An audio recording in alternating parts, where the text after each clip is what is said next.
मित्रों नमस्कार।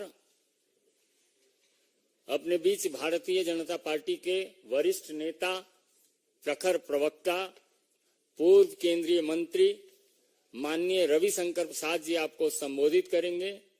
बगल में हमारे राष्ट्रीय मीडिया प्रमुख, मुख्य प्रवक्ता और राज्यसभा सांसद माननीय अनिल बलूनी जी हैं। मेरा विनम्र निवेदन है माननीय रवि जी से आपको संबोधित करें।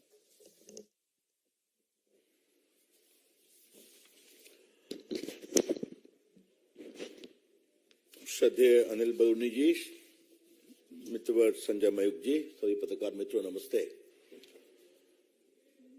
कल पार्टी की ओर से सुप्रीम कोर्ट के फैसले के बाद मित्र सुधांशु त्रिवेदी जी ने टिप्पणी की थी, लेकिन आम आदमी पार्टी की कहानी बहुत लंबी चलती है, वो जल्दी खत्म ही नहीं होती है, परत दर परत उस पर निकलती है। आम आदमी का आरोप है कि सरकार उनको खत्म कर रही है। आम आदमी पार्टी खुद को, अपने आप को खत्म कर रही है। हमें ये बताइए,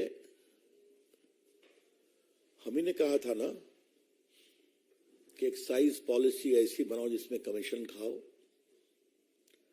सरकार ने कहा था कि पूरे दिल्ली में शराब का ठेका एक मोनोपोली कर दो। क्या भाजपा ने कहा था कि अपना 6% वोट राष्ट्रीय स्तर पर मान्यता प्राप्त करने के लिए शराब के कमीशन से प्राप्त करो गोवा के इलेक्शन में? ये हमने कहा था क्या? तो गलती करेंगे आप, भ्रष्टाचार करेंगे आप, अपराध करेंगे आप, और कार्रवाई होगी तो परेशानी है। ऐसा कैसे चलेगा भाई? ये आज इसलिए बताना जरूरी है कि अरविंद केजरीवाल और उनकी पार्टी, मनीष सिसोदिया, संजय सिंह, सभी बार बार कहते थे कि पूरा ये मामला बिल्कुल फर्जी है। कहा था ना। फरवरी से मनीष सिसोदिया जी जेल में, उनका बेल रिजेक्ट किया लोअर कोर्ट ने, बेल रिजेक्ट किया हाई कोर्ट ने, अब सुप्रीम कोर्ट ने रिजेक्ट किया। और बाकी सदन जैन वगैरह की बात तो हमारे दिल्ली के मित्र लोग करते रहते हैं आपसे। कितने उनके नेता जेल में हैं ये आप सभी जानते हैं। लेकिन आज तक अरविंद केजरीवाल ने इस पूरे महाघोटाले पर एक शब्द स्पष्टीकरण का नहीं कहा।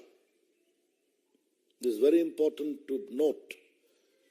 बार बार बिल्कुल झूठा है, बेबुनियाद है, फंसाने की चाल है। तो गोया पेड़ बबूल का तो आम कहां से होगा केजरीवाल जी? ये तो मुझे पहली बात कहनी है। दूसरा विषय, एक राजनीति में और लोकतंत्र में रिकॉल वैल्यू होता है। तो आज थोड़ा रिकॉल वैल्यू बताना जरूरी है कि ये पूरा स्कैम था क्या। आप सभी जानते हैं, लेकिन मैं आपके माध्यम से देश को रिकॉल करा रहा हूं। एक नई एक्साइज पॉलिसी बने, इसके लिए ग्रुप ऑफ मिनिस्टर्स बैठा, उसके हेड थे मनीष सिसोदिया जी। उसमें फिर कई चर्चा हुई, बाकी हुई। इसी बीच में दक्षिण भारतीय लॉबी की एंट्री होती है और वो एक मिडिल मैन के थ्रू संपर्क करते हैं, और जब कुछ गड़बड़ी होती है, संदेह होता है, तो विषय अरविंद केजरीवाल के पास पहुंचता है। अरविंद केजरीवाल जी कहते हैं, this middle man is my man, उससे बात करो। और ये बात मैं ऐसे ही नहीं कह रहा हूं, आज के अखबारों में सारा विस्तार से छपा है। आज के अखबार में मैं लेकर के आया हूं, इसलिए मैं कोई उड़ती फिरती बात नहीं कह रहा हूं। उसके बाद जो रिपोर्ट बन के आई उसको कहा नहीं, केजरीवाल जी के घर की बैठक में कहा ये जीएम की रिपोर्ट मानी जाएगी। और जीएम की रिपोर्ट कौन थी? जो सदन लॉबी ने बना कर करके अपना पूरा फायदे का बना करके दिया था। और ये बात मैं नहीं कह रहा हूं, अरविंद केजरीवाल के जो सेक्रेटरी हैं उन्होंने कहा इन्वेस्टिगेशन में, अरे सॉरी मनीष सिसोदिया के। और ये सब बातें रिकॉर्ड पर है। सीबीआई भी इंक्वायरी कर रही है, ईडी भी इंक्वायरी कर रही है, चार्जशीट फाइल हुई, आप सभी जानते हैं। इसी में एक और सवाल उठता है, क्या इतना बड़ा स्कैम बिना केजरीवाल के आशीर्वाद से हो सकता है क्या? जो लोग भी दिल्ली सरकार को जानते हैं और उनके चाल चलन को जानते हैं, such a massive scam cannot take place without the clear approval of Mr. Kejriwal. और जो बातें आई यहां पर उन्होंने साफ कहा कि हमारा आदमी इससे कांटेक्ट करो। जब मिलना नहीं संभव हुआ तो फेस टाइम से बात हुई और उसके बाद उन्होंने जो बनाया एक लॉबी ने, वो पूरी रिपोर्ट को उसी में समाहित कर दिया गया। तो ये तो बड़े गहरे, सीधे और परिस्थिति जन साक्ष्य उपलब्ध है। लॉ में कहते हैं direct evidence and very suspicious circumstantial evidence. तो ये दोनों उपलब्ध हैं। ये सुप्रीम कोर्ट का कल का बेल रिजेक्ट किया वो पूरा आदेश है। मुझे लगता है आप लोगों ने भी पढ़ा होगा, लेकिन मैं इसके 3-4 पैराग्राफ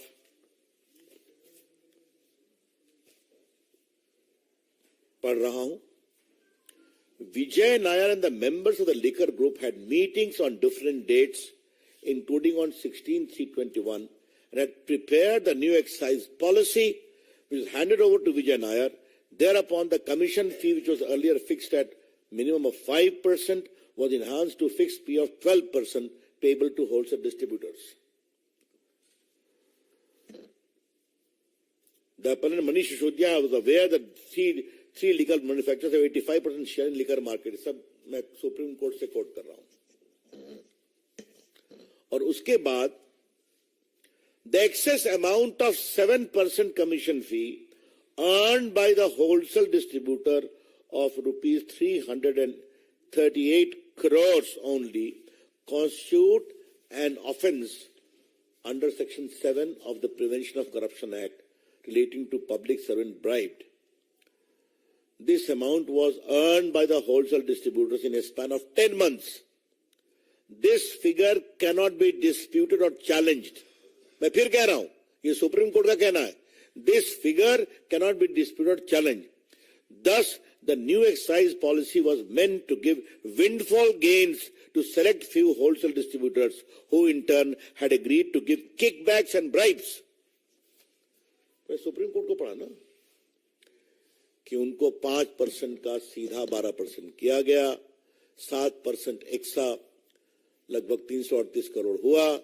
ये जो उनको विंडफॉल गेन हुआ, ये पूरे किकबैक्स और ब्राइब के लिए यूज हुआ। तो फिर 10 महीने में इसको हटा क्यों दिया?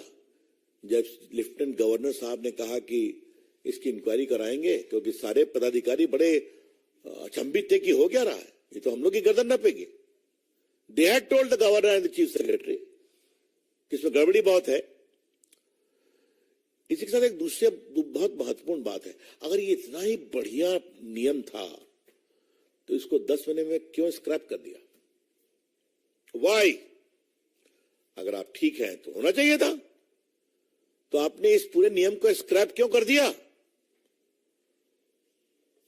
और देखिए, जो मनीष सिसोदिया के सेक्रेटरी हैं, उन्होंने क्या कहा, यह भी सुप्रीम कोर्ट का पार्ट है। One day around mid-March 21, Deputy CM called him to the residence of Chief Minister Arvind Kejriwal and handed over around 30-page documents, which was a draft group of ministers' report. Sri Satendra Jain and Deputy CM Manish Sisodia were also present along with CM in his house. Deputy CM told that this is the base document on which the final GOM report is to be made over. तो जो आपने काम किया खत्म करिए, जो कानूनी राय लिया खत्म करिए, यही रिपोर्ट है, इसी को फाइनलाइज करिए। रिपोर्ट कहां से आई? सदन लॉबी से आई। ये सब सुप्रीम कोर्ट का पार्ट में पढ़ रहा हूं। तो ऐसे में केजरीवाल जी को बुलाया जा रहा है अगर ईडी के द्वारा, तो हाय तबाह क्यों मची हुई है? इसमें भाजपा का कोई संबंध नहीं है, एक भी नहीं है। जैसी करनी वैसी भरनी, जो आपने किया, और मैं उसको स्ट्रेट अवे अगर प्रश्नों के रूप में रखूं तो पहला सवाल, आपने एक्साइज पॉलिसी जो जीए में बनाया उसको बदला क्यों? क्या कारण थे? नंबर एक। और बदला तो क्या ग्रुप ऑफ मिनिस्टर्स का कोई रिकॉर्ड है क्या बदलने की मीटिंग का? या जो नायर साहब लेकर के आए उसी को मान लिया? नंबर तीन, 7% से 12% क्यों किया? और नंबर चार, अगर आप इतने ही विश्वास था आपको अपने ऊपर, तो एक्साइज पॉलिसी को 10 महीने में खत्म क्यों कर दिया?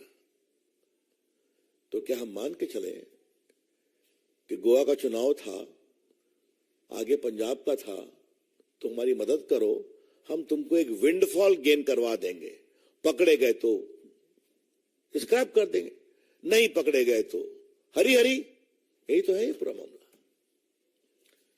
इसलिए भाजपा का इससे कोई संबंध नहीं है, यह कानून की प्रक्रिया है। Let me clarify very clearly that the BJP has nothing to do with this whole scam at all. It is the entirely deed and misdeed and corruption of the Aam Aadmi party, the leader, the chief minister, the deputy chief minister and other associates. तो अगर वो कानून अपनी प्रक्रिया कर रहा है, जो कोर्ट तक, सुप्रीम कोर्ट तक फिल्टर हो रहा है, तो उस प्रक्रिया में अगर उनको समन किया गया, जो, और याद करिए कि केजरीवाल जी सीबीआई के सामने पेश हो चुके हैं, शायद अप्रैल में गए थे जहां तक मुझे याद आता है। आप अभी जाइए, अपनी बात कहिए। तो चूंकि कल शाम से एक राग दरबारी बज रहा है कि भाजपा आम आदमी को खत्म करना चाहती है, तो हमें लगा कि इसका स्पष्टीकरण जरूरी है। मित्रों, मुझे एक अंतिम बात कहनी है। हम लोग सभी अपने स्टूडेंट लाइफ से एक्टिविस्ट रहे हैं। आम आदमी पार्टी एक बहुत ही आशा के साथ हिंदुस्तान के अध्यक्ष पर आई थी ना। स्वयं बाबा थे उनके साथ, कई नॉन पॉलिटिकल लोग जुड़े थे उनके साथ। ये ईमानदारी का सर्टिफिकेट सबको देते थे, और इनके बाबा, हम सब इनका सम्मान करते हैं, वो तो विड्रॉ कर गए।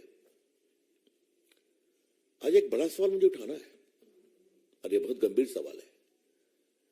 सारे इनके सहयोगी जो आंदोलन में साथ थे, इनसे अलग क्यों हुए?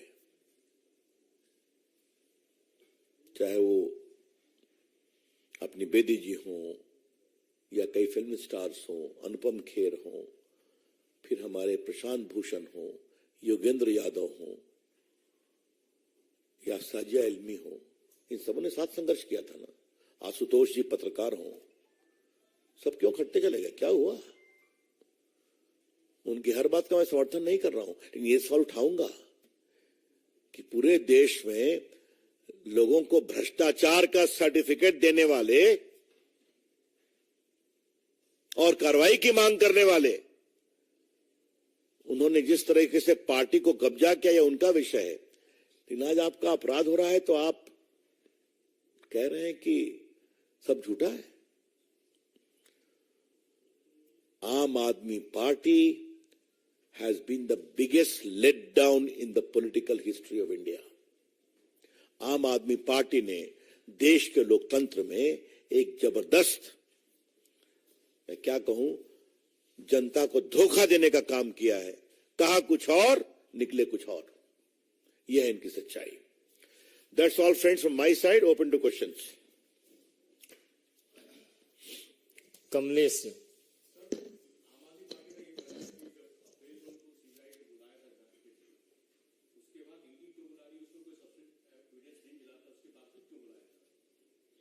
ये तो उनका कहना है ना, चार्जशीट पढ़ लें, ईडी की भी पढ़ लें, सीबीआई की भी पढ़ लें। और मैंने तो कहा, वो पूरा आपको दिखाया था आज का अखबार जो छपा है ना पूरा, क्यों कहा गया he is my man, talk to him. ये क्या है? क्यों उनके घर में बैठक हुई और सेक्रेटरी को कहा गया कि पुरानी रिपोर्ट छोड़ो, यही रिपोर्ट चलेगी? सच्चाई है। Devendra Parashar, India TV. वो लास्ट में करेंगे जरूर। ठाकुर रविंद्र सिंह, जी न्यूज।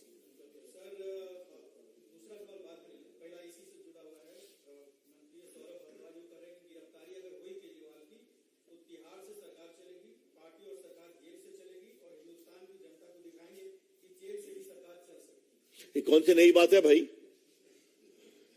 सत्येंद्र जैन का इस्तीफा कितने महीनों के बाद दिया गया? 2 साल के बाद इस्तीफा दिया कि नहीं दिया गया? 1 साल के बाद। मनीष सिसोदिया कितने दिन के बाद किया? उन्होंने खुद किया है, तो कोई नई बात नहीं है, ये उनका आचरण बता रहा है।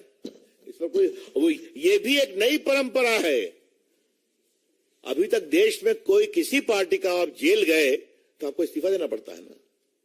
पता नहीं आपको याद है कि नहीं, रविंद्र राव आप तो बिहार से हैं, लालू जी को भी इस्तीफा देना पड़ा था ना चारा घोटाले में, याद है कि नहीं? वह दिगर की पत्नी को बना के गए, वो इस्तीफा देना पड़ा था ना। तो अगर ये इसमें भी नई परंपरा स्थापित करना चाहते हैं तो अच्छी बात है।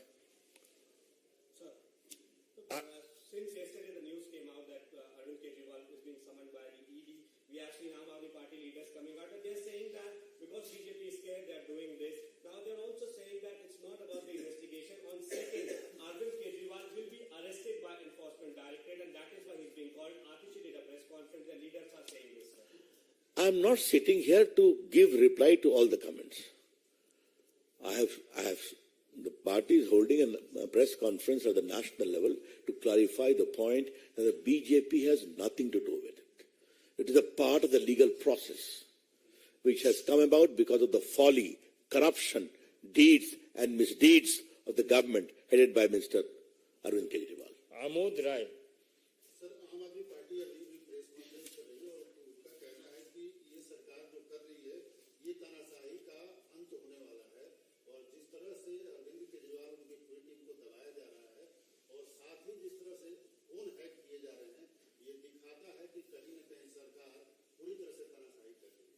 अब ऐसा है कि ये जुमला बन गया, छोड़ दीजिए। अब इसका हम क्या जवाब दें? चुनाव में आप हारते हैं तो फिर चले आते हैं। अभी फिर अनिल जी, वो गुजरात में हम लोग थे तो उतरे थे ना, हर काफी लोगों को उतारा था, एक भी जीते थे कहीं पर? क्या हुआ था? उत्तराखंड में तो पार्टी अध्यक्ष ही ज्वाइन कर लिया था। मैंने हम लोग सब लोग थे गुजरात में काफी समय तक, आप लोग भी आए थे। ऐसा तूफान के लगा उनकी सरकार आ रही है साहब, क्या हुआ? चलिए दावे करने दीजिए, उसको मैं नहीं बोल सकता हूँ। Aishwarya Paliwal, India TV. और कोई सवाल? देवेंद्र जी का। Devendra Devendra Parashar, India TV.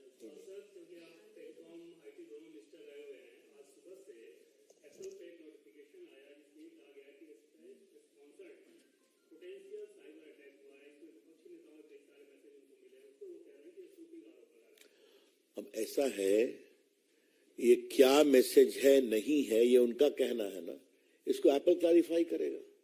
उसको उनसे परेशानी है तो एफआईआर कर दें एफआईआर, कौन रोक रहा है उनको? क्या वैसे ही हो जाए? राहुल गांधी ने देश में हल्ला करके कि मेरा फोन पेगासस में हैक हुआ है, और जब सुप्रीम कोर्ट ने कहा अपना फोन दीजिए इन्वेस्टिगेशन के लिए बिफोर द कमिटी, नहीं दिया उन्होंने। तो ये तो मुझे, और आपने शशि थरूर की बात की तो खुद स्टैंडिंग कमेटी के चेयरमैन रहे हैं, आईटी के, टेलीकॉम के, उठा करके क्यों नहीं पूछते हैं एप्पल के कंपनी से, give explanation what this matter? नहीं संतोषजनक हो एफआईआर करें।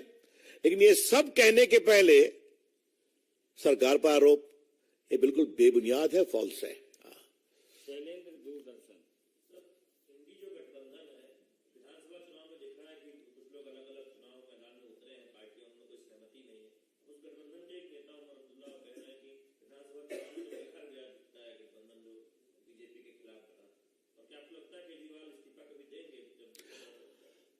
ये तो होना ही था ना। मैंने पहले भी कही थी कि ऐसी बारात में दूल्हे का पता नहीं है, लेकिन बारात लोकसभा के बारात के रास्ते पर जाने के पहले ही बिखरेगी, ये मुझे भी उम्मीद नहीं थी। देखिए, ये अवसरवादी गठबंधन है जहां स्वार्थों का टकराव है, और स्वार्थों का टकराव होता है तो अखिलेश जी विखिलेश जी हो जाते हैं, आम आदमी पार्टी भी कूद जाती है। तो आगे के देखिए कैसा होता है। केजरीवाल जी इस्तीफा करेंगे कि नहीं करेंगे, ये ऐसा विषय आपने उठाया है जिस पर मुझे बहुत गंभीर चिंतन करना पड़ेगा कि वो करेंगे नहीं करेंगे, देखा जाएगा, स्थिति आए दीजिए। लेकिन एजेंसीज क्या करेगी, it is none of our concern, उनका विषय है। Aishwarya Paliwal, India today.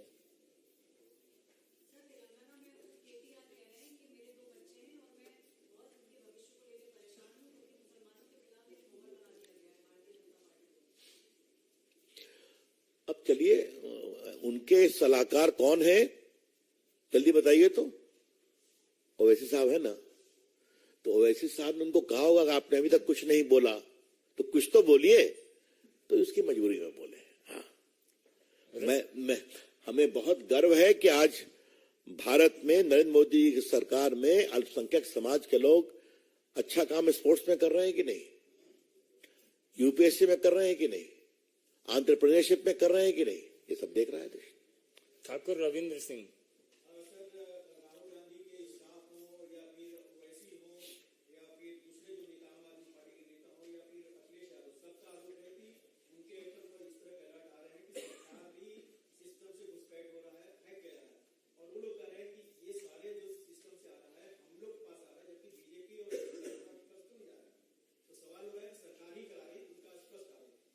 ऐसा है तो फिर कह रहा हूं, एफआईआर क्यों नहीं करते, एप्पल को प्रोटेस्ट क्यों नहीं करते, एप्पल से बात करें, व्हाट इज दिस मैटर। लेकिन जहां तक मैं अपने अनुभव से कह सकता हूं, कोई भी टेलीफोन कंपनी ऐसा नहीं कहती है। बात समझ गए आप। अगर ऐसा कुछ होता है तो सबसे पहले वो खुद सर्टिन के पास आती है, जो क्विक रिस्पांस टीम है, वहां वो बताती है कि ये कुछ है, इसको देखिए, और उसके बाद होता है। तो यहां तो कमाल है, उन्हीं को मिला और प्रेस में गए, हिम्मत है तो चले जाए एफआईआर कर दें। बहुत बहुत धन्यवाद।